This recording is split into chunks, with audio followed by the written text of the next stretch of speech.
नमस्कार दोस्तों, कैसे हैं आप लोग? आज मैं डिस्कशन करूँगा इन्फोसिस के बारे में, क्योंकि गिरते हुए मार्केट के अंदर बहुत सारे अपॉर्च्युनिटीज़ देखने को मिलता है। तो मैं आज इन्फोसिस के बारे में आज यहाँ पे मैं चर्चा करूँगा, क्यों मुझे इन्फोसिस इस टाइम बेस्ट लगा, वो कुछ पॉइंट्स मैं आपके साथ शेयर करूँगा। ये कोई रिकमेंडेशन टिप्स नहीं है, जस्ट मेरे ओपिनियन क्या है वो मैं आपको बता रहा हूँ। आप आपके क्या ओपिनियन है ज़रूर मुझे कमेंट्स करके बता सकते हैं। तो देखिए, अगर मैं डेटा पॉइंट्स ऑफ बेसिस बात करूं तो इन्फोसिस बता रहा है it is the second largest information technology company in India behind TCS. TCS के बाद अगर कोई भी सेकेंड लार्जेस्ट कंपनी है वो है इन्फोसिस।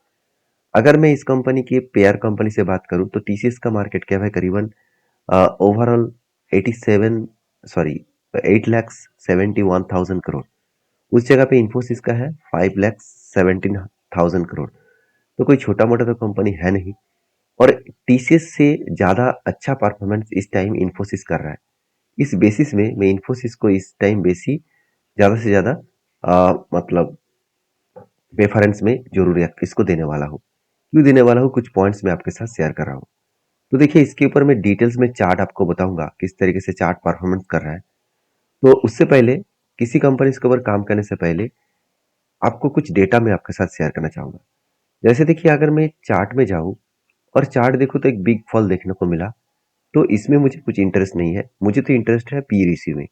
अगर पी रेशियो लास्ट 5 ईयर्स का डेटा देखूं तो इसका टॉप था 38 और आज पी रेशियो कितना है, 18 के आसपास। तो देखा जाए तो लास्ट फाइव फाइव ईयर्स में इसका एवरेज पी रेशियो था 27।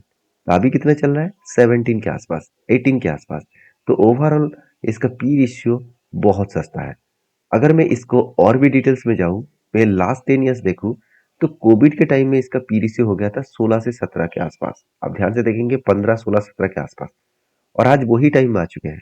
और कोविड के बाद किस तरीके से रॉकेट के जैसा परफॉर्मेंस किया आप खुद ही देख सकते हैं, जो मैं चार्ट में आपको दिखाने वाला हूँ।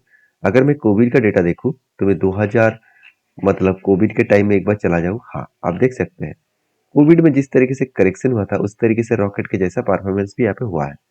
तो मेरे हिसाब से एक बेस्ट परफॉर्मेंस बेस्ट जर्नी यहाँ पे दिखा देखने को मिल चुका है। अभी सिर्फ क्या पी रेशियो काफी है, मैं सिर्फ पी रेशियो नहीं, अगर मैं इसके साथ साथ अगर मैं प्राइस टू बुक वैल्यू भी देखूं और वो भी लास्ट 5 ईयर्स में देखूं तो सबसे लोएस्ट है। क्योंकि प्राइस टू बुक वैल्यू दिखा रहा है 8.1 इसका एवरेज है और अभी चल रहा है 6.1। मतलब वैल्यूएशन भी कम है, प्राइस टू बुक वैल्यू भी कम है। तो देखा जाए तो कंपनीज की परफॉर्मेंस जो है वो बेस्ट है। 37 के आसपास आरओसी है और आरई 28 के आसपास है। तो दोनों ही 20 के ऊपर है तो बेस्ट माना जाता है। तो सबसे इंपॉर्टेंट पॉइंट है कंपनी के क्वार्टरली का रिजल्ट सचमुच ठीक हुआ। इस बार कंपनी दिसंबर क्वार्टर में हाईएस्टली सेल्स किया, आज तक की सबसे हाईएस्ट सेल है। अगर मैं कंपनी के प्रॉफिट मार्जिन मतलब ऑपरेटिंग प्रॉफिट मार्जिन देखूं जो 24 से लेकर 23 के अंदर ही चलते हैं, तो इसी तरीके से लेवल्स में है। और प्रॉफिट के बारे में बात करते इस बार प्रॉफिट थोड़ा सा कम दिखे, इसके पीछे रीजन भी है। रीजन क्या है, देखिए आधा से इनकम से कंपनी की इनकम नहीं हुआ, उल्टा लॉसेस हो गया, तो इसलिए कंपनी के प्रॉफिट मार्जिन चला गया। तो इसमें चिंता करने का कोई जरूरत नहीं है। तो कंपनी के ओवरऑल अगर प्रॉफिट साल भर के देखूं तो यहाँ पे बेस्ट परफॉर्मेंस दिखेगा, आज तक की सबसे हाईएस्ट प्रॉफिट है। तो जहाँ पे कंपनी का सेल्स ग्रोथ ठीक है, प्रॉफिट ग्रोथ भी एक एवरेज लेवल में चल रहा है, तो वहाँ पे कंपनी कभी ना कभी तो वापस आएगा। हाँ, अभी सिचुएशन ऐसा क्यों है, क्योंकि आप सभी जानते हैं आईटी सेक्टर यूएस के ऊपर ज़्यादा डिपेंडेंट है। तो यूएस में आज हालत क्या है आप जानते हैं। आज इतना जो बड़ा युद्ध स्टार्ट हुआ है, इसके पीछे फुल्ली रीजन है यूएस। तो यूएस के कारण ही आज मार्केट में एक बहुत बड़ा हलचल है, ऑल ओवर ग्लोबल मार्केट में। उस जगह पे आईटी सेक्टर के ऊपर बहुत बड़ा प्रेशर है, क्योंकि पहले ही डोनाल्ड ट्रम्प ने टैरिफ लगा दिया और भी बहुत सारे अलग अलग चीजें लगा दिए। इसके कारण आईटी सेक्टर बहुत बुरी तरीके से पिटाई हो चुके हैं। तो क्या इस तरीके से हमेशा पिटाई होता रहेगा, ऐसे बिल्कुल नहीं। क्योंकि मैं आपको डेटा दिखाऊंगा, जिस डेटा के बेसिस में आपको पता चलेगा कि 2008 में जब आईटी बबल्स हुआ था तब भी मार्केट क्रैश हुआ था। उस टाइम में भी रॉकेट की तरह परफॉर्मेंस किया। जब वो बबल्स खत्म हो गया, तो उस टाइम अगर वापस आ सकते हैं तो आज तो कुछ बात ही नहीं है। तो इसलिए मैं एक चीज आपको नोटिस कराऊंगा यहाँ पे। देखिए, कंपनी अगर खराब होता तो इंस्टीट्यूशन कब का माल बेचकर भाग जाता। तो आप कहेंगे सर इंस्टीट्यूशन के पास तो 31% होल्डिंग था, 32% एफएस के पास था, अभी वो 30% क्यों? उस जगह पे ए भी तो देख लीजिए, डीएस के पास 38% था, उसके पास 41 हो गया। मतलब एक इंस्टीट्यूशन ने बेचा, दूसरे ने खरीदारी किया। क्योंकि आप खुद ही देख लीजिए, पब्लिक के पास पहले भी था 13.62 था, आज भी 13.69 है। Overall same to same level में है। मतलब पब्लिक के पास ज्यादा क्वांटिटी नहीं गया। तो ओवरऑल जो स्ट्रक्चर है वो बता रहा है कि कंपनी का स्ट्रेंथ है। और मैं हमेशा एक चीज नोटिस करता हूँ कि अगर कंपनी का प्रॉफिट 28,000 दिखा रहा है, क्या उतना पैसा कंपनी के जेब में आ रहा है?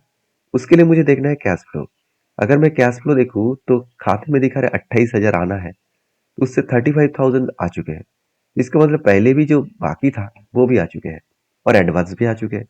इसका मतलब कंपनी में बिजनेस तो ठीक ठाक चल रहा है। तो जब बिजनेस ठीक ठाक चल रहा है, वो पैनिक के सिचुएशन में गिर रहा है। इस तरीके से कंपनी के ऊपर अपॉर्चुनिटी हमेशा मिलता नहीं है। तो मैं इस तरीके से अपॉर्चुनिटी को ढूंढता हूँ। तो आपके क्या ओपिनियन है, जरूर कमेंट्स करके बताना। अभी चलो मैं आपको चार्ट में बताऊंगा कि अभी क्या परफॉर्मेंस है और मेरा ओपिनियन क्या है। देखिए, सबसे पहले मैं 2007-8 में आ चुका हूँ, जहाँ पे आईटी बबल्स हुआ था और उस टाइम बहुत बड़ा एक फॉल देखने को मिला था। अगर मैं टोटल ओवरऑल डेटा को देखूं तो टोटल जो करेक्शन हुआ था करीबन 54%। क्या उसको रिकवरी नहीं किया? तो जो रिकवरी हुआ था टॉप लेवल तक, वो कितने दिनों में हुआ था? अगर मैं करेक्शन से लेकर टॉप लेवल तक देखूं, just of just of 275 days, मतलब एक साल भी नहीं हुआ था और 119% का जर्नी दिखा चुके थे। इस तरीके से जब जब क्रैश आया, कोविड के बाद भी सेम टू सेम हुआ, बिग फॉल हुआ, इंस्टेंटली रिकवरी हुआ। उस तरीके से देखिए, पहले भी एक बार 2022 में फिर से एक बिग फॉल आया, फिर से टोटली रिकवरी कर दिया। उसी तरीके से आज भी बिग फॉल हुआ है और वही लेवल में आ चुके हैं जो लेवल इसके लिए सपोर्ट है। सपोर्ट क्यों मुझे पता चला? क्योंकि देखिए, जितना बड़ा क्रैश होने के बाद यहाँ पे एक सपोर्ट रेंज लिया और सपोर्ट के बाद एक बिग जर्नी देखने को मिला। तो उसी तरीके से यहाँ पे फिर से सपोर्ट ले रहा है, फिर से बिग जर्नी क्या होने वाला है। तो इसके लिए हम लोग देखेंगे इसका डेटा। तो डेटा बता रहा है कि ये जो ऊपर लाइन है ब्लू वाला, ये है 52 वीक का हाई लाइन, और ये जो लाल वाला है ये है 52 वीक का लो लाइन। तो जब जब लो लाइन को टच करते हैं, वहां से रिबाउंड करके 52 हाई लाइन को टच करने जाते हैं।